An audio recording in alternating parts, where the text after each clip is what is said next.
দিনাজপুরে মোটর পরিবহন শ্রমিক ইউনিয়নের নেতা শেখ বাদশাকে গ্রেফতারের প্রতিবাদে কোতোয়ালি থানা ঘেরাও করে বিক্ষোভ করেছে শ্রমিকরা। সকাল থেকে সড়কের বিভিন্ন পয়েন্টে সড়ক অবরোধ সহ প্রবেশপথে বাস রেখে অবরোধ করছেন তারা। পুলিশ জানায়, গতকাল রাতে নগরের শেরশাহ বটতলির মোড় থেকে শ্রমিক নেতা শেখ বাদশাকে গ্রেফতার করা হয়েছে। ক্ষুব্ধ শ্রমিকরা বলছেন, ত্রিবার্ষিক নির্বাচনে বাধা দিতেই ভুয়া মামলায় গ্রেফতার দেখানো হয়েছে। এদিকে আজ মনোনয়নপত্র দাখিলের দিন নির্ধারণ করা হয়েছে। ঘটনায় দূরপাল্লার সহ সব রুটে বাস চলাচল বন্ধ রয়েছে। এতে দুর্ভোগ পোহাতে হচ্ছে যাত্রীদের।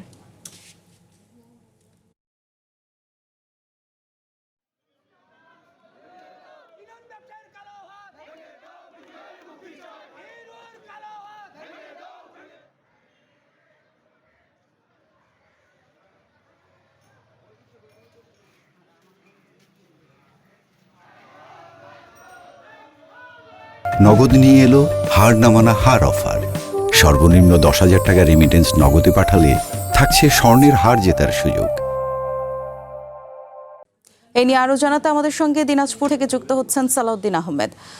সালাউদ্দিন, মোটর শ্রমিকরা আসলে কি বলছে? তারা বিক্ষোভ করছে, ইতিমধ্যে জানতে পেরেছি।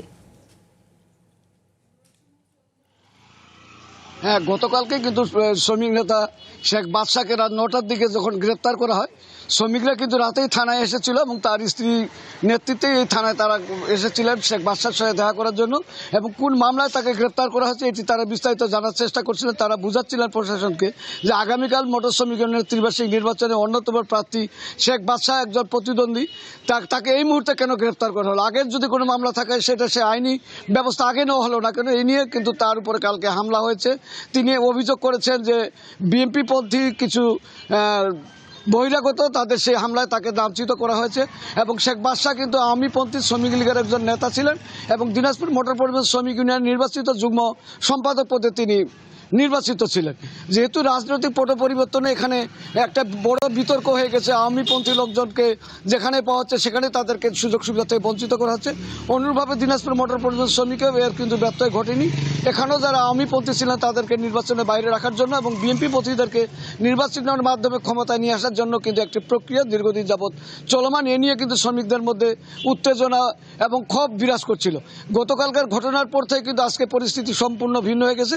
সকাল 7টার দিকে ক্ষুব্ধ শ্রমিকরা দিনাজপুরের সঙ্গে আভ্যন্তরীণ এবং বাইরের জেলার সঙ্গে যোগাযোগের সকল রুটগুলো তারা রাস্তা অবরোধ করে রেখেছে এবং কোতোয়ালি থানার সামনে বিপুল সংখ্যক বাস দিয়ে তারা অবরোধ করে রেখেছে। এমনভাবে অবরোধ করা হয়েছে যে একটা বাইসাইকেল পর্যন্ত থানা থেকে বের হতে পারবে না। আমি জিজ্ঞেস করেছিলাম যে অবরোধের এই পরিস্থিতি কেন? তারা বলছে যে শ্রমিক নেতা বাদশাকে তারা মুক্ত করতে চান এবং তাকে কোনোভাবেই যেন কোতোয়ালি থানা থেকে আদালতের মাধ্যমে তাকে নির্বাচন থেকে বঞ্চিত করে না হয় বা তাকে কারাবন্দী করার সুযোগ না পায়। এই জন্য তারা মূলত কোতোয়ালি থানার সামনে অবস্থান নিয়ে তাদের বিক্ষোভ জানাচ্ছেন এবং তার মুক্তির দাবি জানাচ্ছেন। তিনি যেন নির্বাচনে অংশগ্রহণ করতে পারেন, এটি হচ্ছে তার সতীর্থ যে শ্রমিকরা আছে তাদের দাবি। এবং জনপ্রিয় হিসাবে তিনি শ্রমিকদের কাছে একটি পরিচিত নাম, সেই হিসাবেই আজকে কিন্তু সাধারণ শ্রমিকরা দিনাজপুরের সমস্ত রোড বন্ধ করে দেওয়ার কারণে একটা বাইসাইকেল, সাইকেল এমনকি অ্যাম্বুলেন্স পর্যন্ত চলাচল করতে পারছে না। এতে মানুষের যেমন দুর্ভোগ হচ্ছে তেমনি শ্রমিকরাও কিন্তু সেই অপেক্ষায় আছে বিলাসী। ধন্যবাদ সালাউদ্দিন।